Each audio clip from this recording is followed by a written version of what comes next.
Welcome back. વિરામ બાદ સમાચારોમાં આગળ વાત કરીએ. વિસાવદર બેઠકની પેટા ચૂંટણીમાં જંગ જામ્યો છે.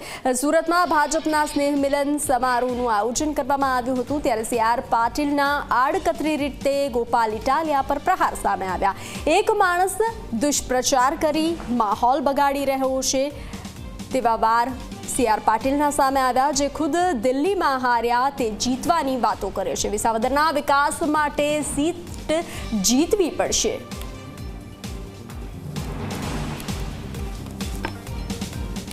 આપણને ખબર છે કે 2 મહિનાથી એક ઉમેદવાર એ ભારતીય જનતા પાર્ટી માટે અપપ્રચાર કરી રહ્યો છે. ઉમેદવાર ત્યારે નક્કી જ નહોતા, પરંતુ એક એક શબ્દ, એક વાક્ય તમે જુઓ, તેમાં ભારતીય જનતા પાર્ટી અને એના કાર્યકર્તાઓ માટે ઘસાતો એક પણ શબ્દ બોલવાનો એમણે બાકી નથી રાખ્યો.